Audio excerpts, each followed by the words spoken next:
Hey everyone, welcome to another video. Another A24 movie has just released, one that I have been, of course, very excited for. Every time there's a new A24 film, I'm always there day one. And that movie was Past Lives, the directorial debut from Celine Song, which was a huge hit out of Sundance. It finally released here in Australia, and I want to talk about it with you guys. So let's get into it. You believe in that? Believe what? That you and I knew each other in another life? So, if you didn't know, Past Lives follows Nora and Hae Sung, two deeply connected childhood friends who rest apart after Nora's family emigrates from South Korea. Decades later, they are reunited for one fateful week as they confront destiny, love, and the choices that make a life. And I have to say that this was such a mature and confident directorial debut from Celine Song. You know, I've been gushing a lot about movies lately on this channel. I've seen some really excellent ones lately. It's just been a really good stretch, and this just adds to that. I mean, if you're not here to see me be positive about movies, I have plenty of other videos on this channel where I talk shit on some. Definitely check those out. But for this is just straight up a powerful and really moving film about love and destiny. This film follows the life of Hae Sung and Nora as they grow and they move apart and they have different paths in life. But it has this aura where they're kind of meant to be together. From those very early days, they just have this instant connection, and the film does a really good job of seeing how it evolves over time and seeing how, while their lives are completely different in a lot of ways, they're still so similar and they connect with each other so easily, even when they haven't talked to each other for many, many years. Now, what I think makes this film really, really special in my eyes is the way that it handles these relationships, because on the surface it could be just a very simple love triangle, because as Nora moves on with her life, she gets married to Arthur, played by John Magaro, who is fantastic in this movie. Now, because there's this conflict, I guess, of these characters and how these two people who have had a lifetime together in a lot of ways connect so easily, and how that throws a spanner in the works of the marriage that she currently has. However, as I mentioned, this is a very mature film, and I think the way that it handles that was just really excellent and very well done.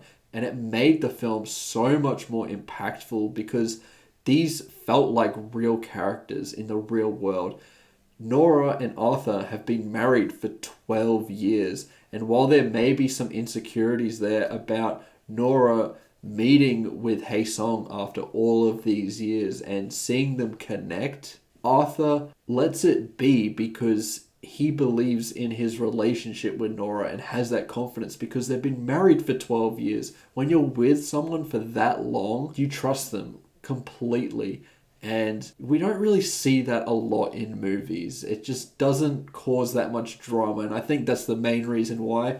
But this has a very nice spin on it where it still causes a lot of inner conflict within these characters. And so we're relying on some really great performances to get us by, and they really do that. Greta Lee gives one of my favorite performances of the year in this film.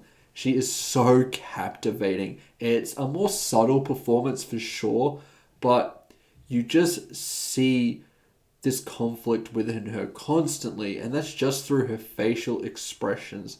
She's so easy to connect with as a character because she's written with a lot of understanding of how people in the world actually act, and I really, really like that. And then Teo Yu as Hae Sung was phenomenal, as well as John Magaro as Arthur. I think all three here are truly deserving of Oscar nominations, and I wouldn't mind if Greta Lee won. I was really captivated by her performance the whole way through.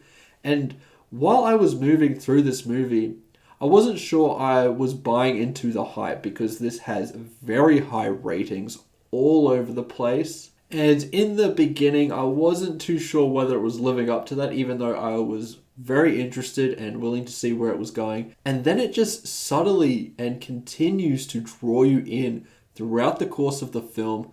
And by the time you hit the end, you are so deeply connected to these characters. This was kind of advertised as a bit of a tearjerker, and I wasn't feeling that throughout the whole course of the film. And we get to the final scene, which I am not going to spoil, but I was a fucking mess by the time we hit that, because you just buy into everything that this movie is selling you, because once again, it feels so mature, it feels so real.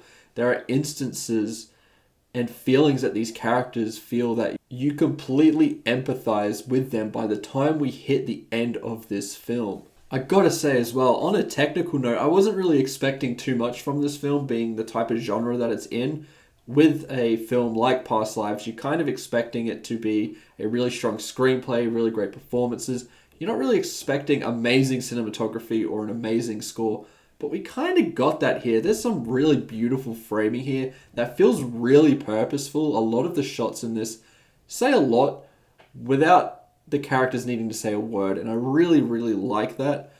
And it kind of feels like a love letter to New York in a lot of ways. After watching the movie, I definitely want to move there. I've been wanting to go there for quite some time, and just seeing some really beautiful shots of the city, I was like, man, I'm kind of jealous of these characters. The score isn't overly showy. You've probably heard something like this before. It's just some nice piano, some nice acoustic guitar at times, but it really fits in this film really well and does the job in terms of enhancing some scenes, which is pretty much what a score is made to do. I also really did not feel the runtime for this film at all. It moves at a really nice pace, and it manages to say so much so subtly that you feel so satisfied by the time you reach the end of this movie, because it builds and builds and builds throughout the lives of these characters, and you spend so much time with them and you completely understand where they're coming from and who they are. When they're feeling certain emotions, it's easy for you to feel that too. And once again, that really goes to the strength of the screenplay, and once again, I have to credit Greta Lee here, especially in the final couple of scenes of this movie. She has just some superb acting that I thought was so moving, and I'm not going to forget it in a hurry. It was really breathtaking stuff. I really wish I could explain to you a little bit more about why this movie made me feel certain things, but I would kind of give away major plot details, and I don't really want to spoil this movie for you. A lot of the most eventful scenes happen pretty much at the end or close to the end, and are very key in the development of this film. So I really want you to go in and enjoy it for yourselves, but just know that the way that this film is, yes, it's a little bit slow in the beginning, and yes, it asks a little bit of patience from you, but it rewards that pretty quickly with some just powerful stuff that I think is truly Oscar worthy. And going into that, I really want to talk about the Oscar chances here, because this has been drummed up as a potential Oscar contender. I've put it in my predictions in the past, and I think I'm going to stay pretty consistent with those predictions. I think that this could get nominated for Best Picture. I'd be very happy if this won Best Screenplay, because it really is such a strong and brilliant screenplay that is incredibly moving and does something quite fresh in this genre, I think. I think Greta Lee, who I have been consistently predicting to win Best Actress, I am on shaky ground with that, but after seeing the film, I think that she is truly deserving. It's not completely subtle. There are more showy moments in this movie. But yes, most of the performance is quite subtle.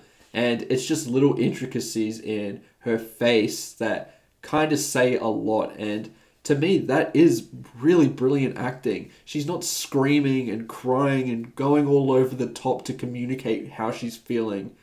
People don't really act like that all of the time.